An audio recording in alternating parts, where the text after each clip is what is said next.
समस्त धरतीवासियों को प्रणाम। जैसा कि दास जो है पिछले वीडियो में लगभग ये 9 दिन के कार्यकाल के विषय में बता चुका था, जो अभी हाल ही में समाप्त हुआ है, नवरात्रि,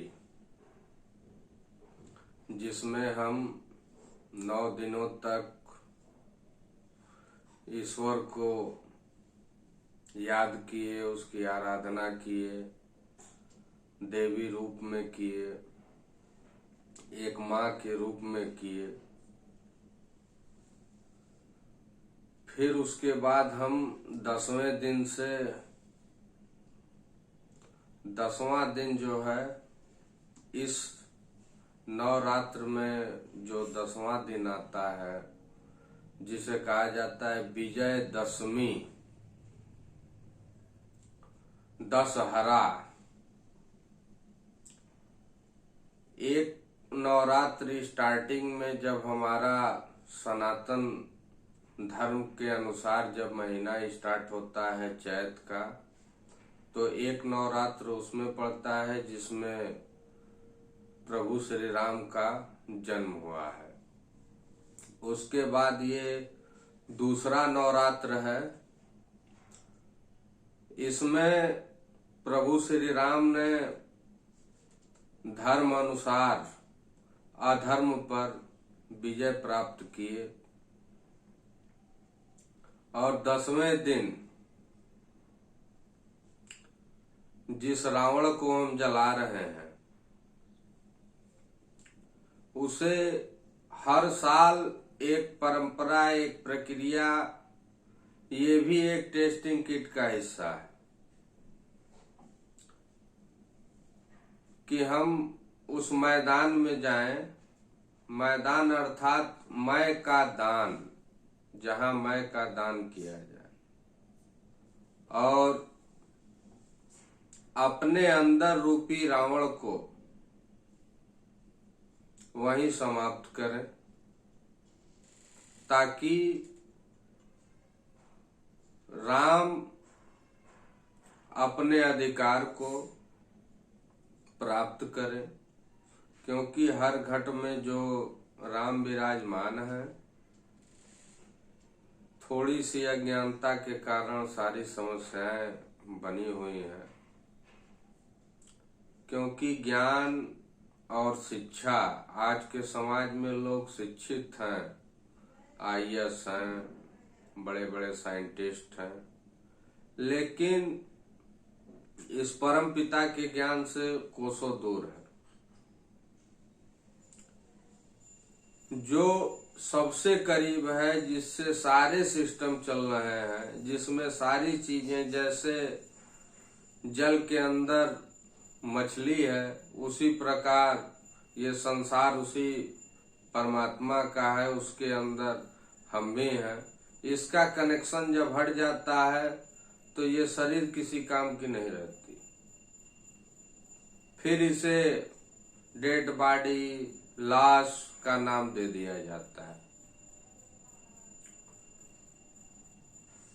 तो दास ये कहना चाहता है कि आप लोग पुनः फिर विचार करें कि ये 9 दिन के कार्यकाल में जिस तरीके से हमने व्रत किया, माँ को याद किया, 10वें दिन से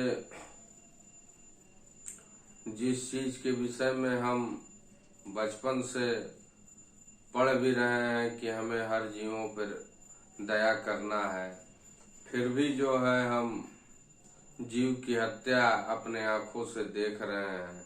क्योंकि कहीं न कहीं उसके कारण हम स्वयं हैं। जब तक हम उसे ग्रहण करना बंद नहीं करेंगे, तब तक ये सिस्टम रुकने वाला नहीं।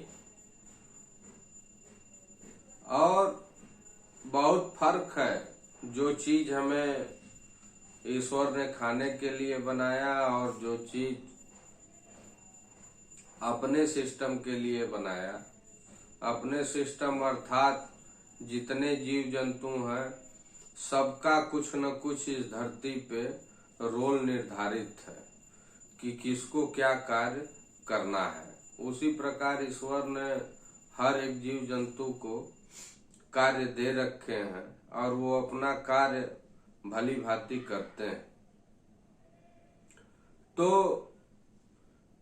जीव जैसे मान लीजिए कि मुर्गा, लोग कहते हैं कि मुर्गा बना है, मुर्गा आया है, लेकिन वो दिमाग का भ्रम है। मुर्गा तो तब था जब वो जीवित था, जब वो मर गया तो वो मुर्दा हो गया। जिस चीज को हमने ग्रहण किया वो मुर्दा था। बाकी चीजें जो ईश्वर ने बना रखी हैं वो मुर्दा नहीं होगा। आम है तो आम ही रहेगा, चाहे वो डाल से लगा रहे, चाहे आपके हाथ में रहे। लेकिन जो चीज हमारे लिए नहीं बना है उनके कार्य अलग हैं। 84 लाख योनियां इस धरती पे हैं, इसे कोई काउंट नहीं कर सकता, ये संभव चीजें नहीं है। लेकिन ऐसे हमारे वेद पुराण कह रहे हैं, उस अनुसार निश्चित जो है होंगे। जैसे सारे प्रमाण दिख रहे हैं, जो हमारे 4 वेद हैं, 4 वेदों में मूल रूप से सनातन का ही वर्णन है। सनातन अर्थात ये हमारा 5 तत्व से सना हुआ तन, इसी के विषय में पूरी जानकारी है कि इस बॉडी में क्या क्या चीजें हैं, क्या प्रॉब्लम आएगी तो कैसे इसका निदान होगा।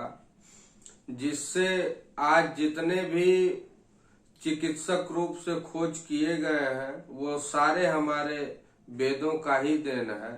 माध्यम वेद ही है। वेद नहीं होता तो चिकित्सा का ज्ञान नहीं होता। अभी जो है एक फिर त्योहार आने वाला है, दीपावली। दीपावली से 2 दिन पहले पड़ता है धनतेरस। धनतेरस हम मनाते हैं धनवंतरी जो ऋषि थे उनकी याद में हम धनतेरस मनाते हैं, जो आयुर्वेद के रचयिता थे, जिन्होंने आयुर्वेद को जन्म दिया और इस शरीर को उन्होंने धन बताया कि इस धन के विषय में हमें सोचना है कि इसका रख रखाव कैसे करें, इसे हम एकदम सही दशा में कैसे रखें ताकि कोई प्रॉब्लम न आए।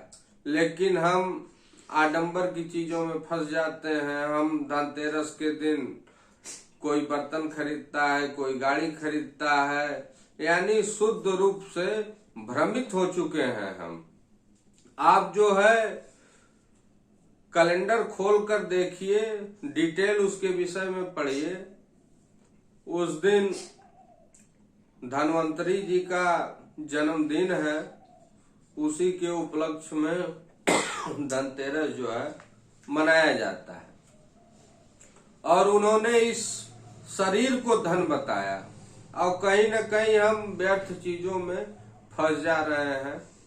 और इन चीजों पे स्पष्ट रूप से विचार करें। जो पॉइंटें हैं जैसे मोबाइल के अंदर RAM रैंडम एक्सेस मेमोरी, क्योंकि गुरु उसे कहा जाएगा जो हमें जानकारी दे। और गुरु का स्थान भी जो है परमेश्वर से जोड़ा गया है। यानी कहीं न कहीं ये हमें दर्शाया जा रहा है कि सब में वही ईश्वर है। गुरु हर एक व्यक्ति है। आप रास्ते में जा रहे हैं, आपको रास्ता नहीं पता है, किसी से आपने रास्ता पूछा, उन्होंने आपको रास्ता बताया, वो भी आपके गुरु हैं, क्योंकि बिना गुरु के कल्याण होने वाला नहीं है। और एक जीवन में होते हैं सदगुरु।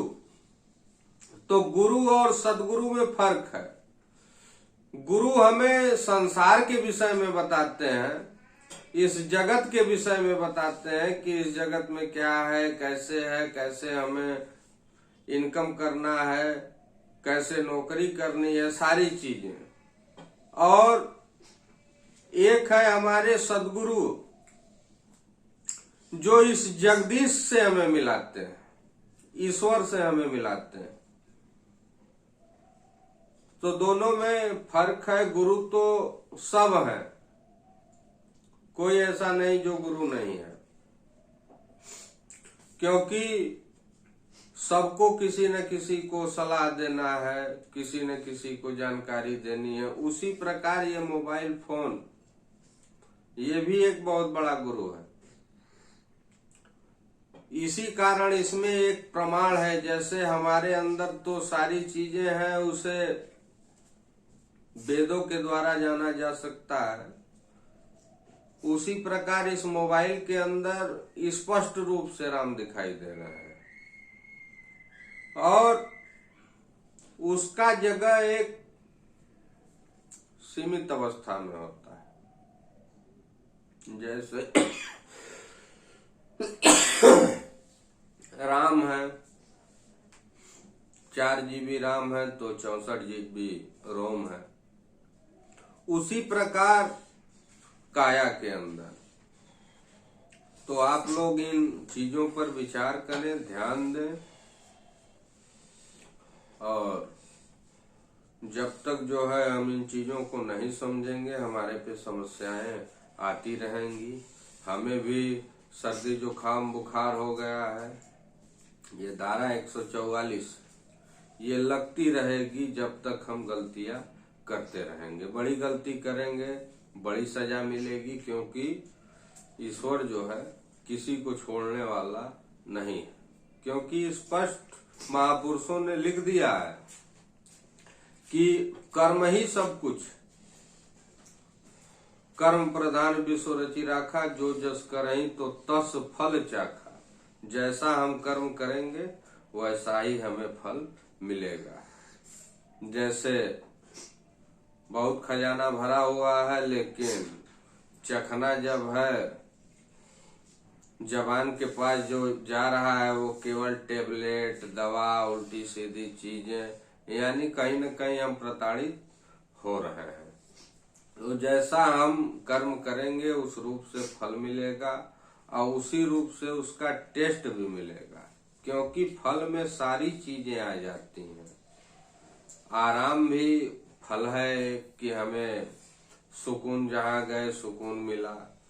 भोजन भी फल है कि हमें बढ़िया भोजन मिला।